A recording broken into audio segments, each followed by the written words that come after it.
Bonjour à tous et merci de nous rejoindre sur Futur TV pour cette nouvelle édition de la rédaction. À la une de l'actualité de ce dimanche 1er février. Au moins 7 morts dans l'explosion d'un bus de pèlerins libanais à Damas.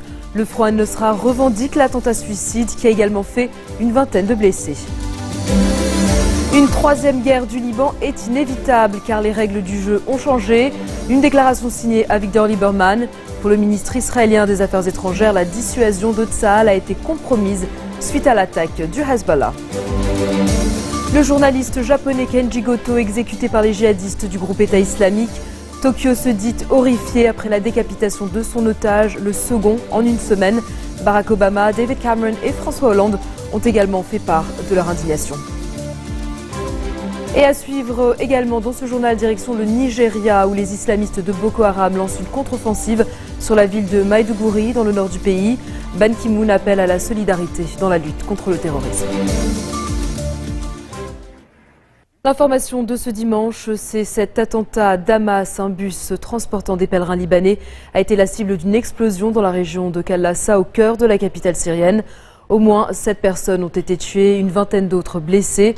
Le Front al-Nosra, la branche syrienne d'Al-Qaïda, a revendiqué l'attentat sur Twitter, précisant que le kamikaze est monté dans le bus avant d'actionner sa ceinture d'explosifs. Le bus transportait des pèlerins chiites qui visitaient des sites religieux dans la capitale. Certains quartiers dans le centre de Damas ont été relativement épargnés par les combats qui ravagent la majorité du territoire syrien depuis près de 4 ans. Mais les rebelles tirent régulièrement des roquettes sur la capitale depuis leurs bases alentours. Plus de 200 000 personnes ont été tuées en Syrie depuis le début du conflit en mars 2011 et près de 10 millions de Syriens ont dû quitter leur foyer à cause des violences. Le patriarche maronite appelle à briser le cercle vicieux de la corruption. Dans son homélie dominicale, Marb Shararai a indiqué que la société libanaise fait face à une réalité amère à cause du manque de transparence et de la dilapidation des fonds de l'État en violation des lois. Des propos qui interviennent alors que près de 200 employés ont été licenciés du casino du Liban. Certains assistaient à la messe à Abkelké. Ils réclament une réévaluation de leur situation au cas par cas, ainsi que la démission du conseil d'administration du casino. Le chef de l'église maronite a par ailleurs appelé à assurer des emplois aux jeunes, tout en préservant les caisses de l'État.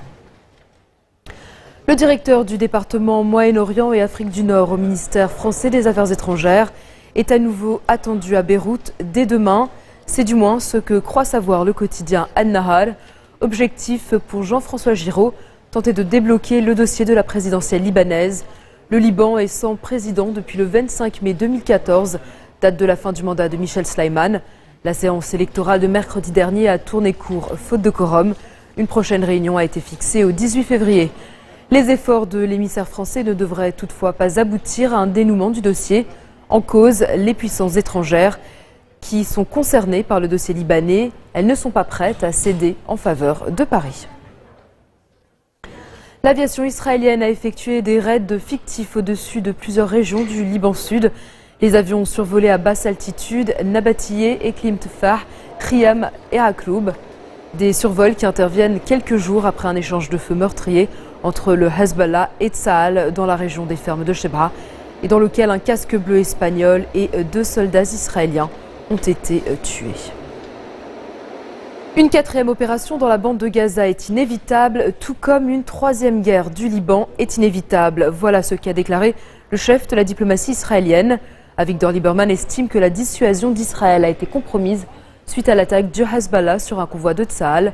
Selon lui, la réponse d'Israël a été insuffisante car les règles du jeu ont désormais changé.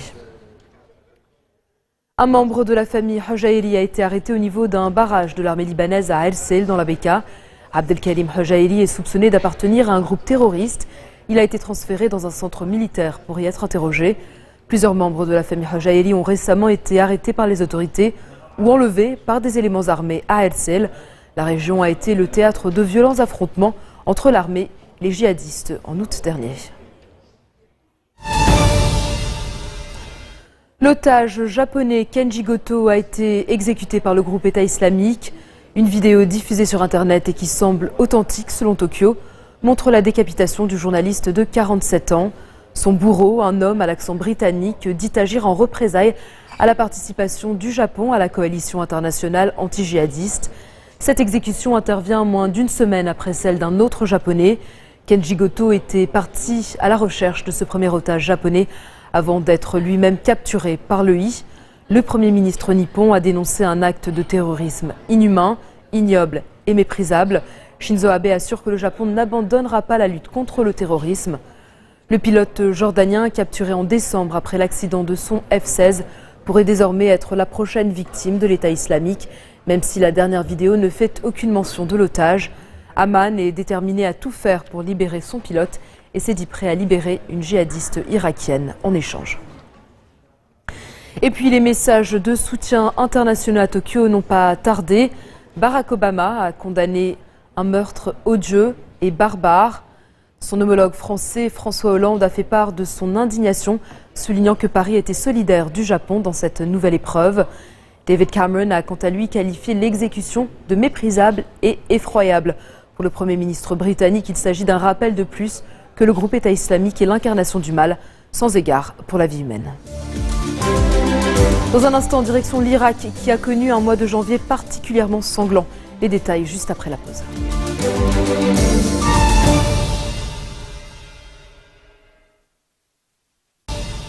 Retour sur le plateau de l'info du 16h40 et tout de suite cette information de dernière minute. L'Égypte a ordonné l'expulsion du journaliste australien d'Al Jazeera, Peter Grest. Il avait été condamné à 7 ans de prison pour avoir diffusé de fausses informations en soutien aux frères musulmans du président destitué Mohamed Morsi. Grest avait été arrêté en décembre 2013 avec un confrère de la chaîne qatari. Un troisième journaliste d'Al Jazeera avait été interpellé peu après. Les 3 hommes ont été condamnés en juin dernier à 7 et 10 ans d'emprisonnement.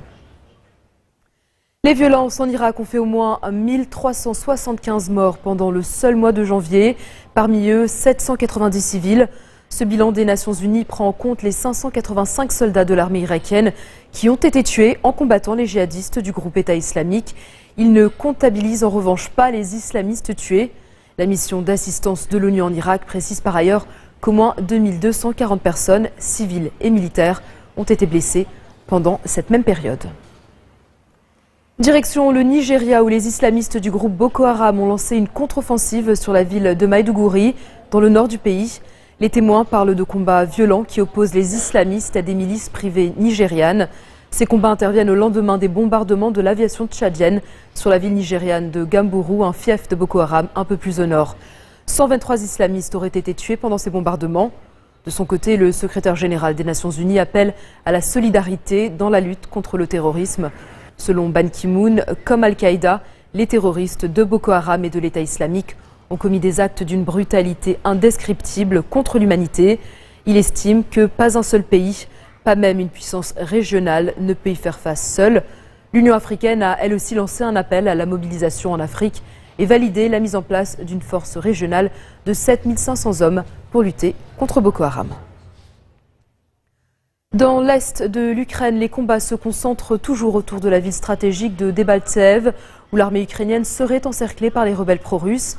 Pris au piège des bombardements, les civils continuent de fuir la région. Depuis plusieurs jours, l'eau, le gaz et l'électricité manquent dans cette ville de 20 000 habitants. Ceux-ci avaient trouvé refuge dans le bâtiment de l'administration locale. Ils ont enfin pu être évacués sur instruction du gouvernement ukrainien. 6 bus sont impliqués dans cette opération, mais ils sont constamment visés par les tirs des rebelles. Personne n'a été blessé jusqu'à présent. À Kiev, des militaires ont quitté samedi leur famille pour rejoindre le front de l'Est, où au moins 15 soldats sont morts au cours des dernières 24 heures. 12 civils auraient par ailleurs péri dans des bombardements de séparatistes pro-russes. On l'apprenait hier, l'Italie a un nouveau président, il s'appelle Sergio Mattarella. Son parcours à lui seul symbolise la lutte contre la mafia. Sa carrière politique a commencé tardivement après que la mafia a tué son frère qui était président de la région autonome de Sicile. Les Italiens espèrent qu'un personnage comme lui va permettre de renforcer la lutte contre la mafia et le crime organisé. Sergio Mattarella a été le candidat du chef du gouvernement Matteo Renzi qui enregistre avec cette élection une victoire politique. La révolte des parapluies fait son retour à Hong Kong ce dimanche. Les militants pro-démocratie chinois sont descendus dans les rues de l'ancienne colonie britannique pour réclamer l'instauration d'un véritable suffrage universel pour la prochaine élection du gouvernement en 2017. Le mouvement, qui a rassemblé jusqu'à 100 000 personnes, a déjà paralysé Hong Kong pendant plus de 2 mois. Et cette fois, la police a mis en garde contre toute tentative de bloquer à nouveau la ville. En décembre dernier, la police hongkongaise avait profité du mécontentement grandissant de la population face aux embouteillages et aux perturbations économiques pour démanteler les campements des militants pro-démocratie. C'est la fin de ce journal. Tout de suite, le rappel des titres qui ont marqué l'actualité de cette journée. Au moins 7 morts dans l'explosion d'un bus de pèlerins libanais à Damas. Le Front al-Nosra revendique l'attentat suicide qui a également fait une vingtaine de blessés. Une troisième guerre du Liban est inévitable car les règles du jeu ont changé. Une déclaration signée à Victor Lieberman. Pour le ministre israélien des Affaires étrangères, la dissuasion de Tzahal a été compromise suite à l'attaque du Hezbollah. Le journaliste japonais Kenji Goto exécuté par les djihadistes du groupe État islamique.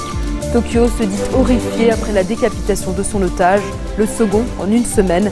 Barack Obama, David Cameron et François Hollande ont également fait part de leur indignation. Et puis au Nigeria, les islamistes de Boko Haram lancent une contre-offensive sur la ville de Maiduguri dans le nord du pays.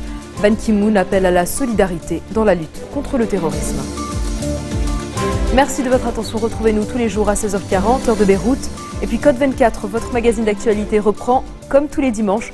Rendez-vous donc tout à l'heure à 17h30 pour un nouvel épisode. Excellente soirée à toutes et à tous et à bientôt.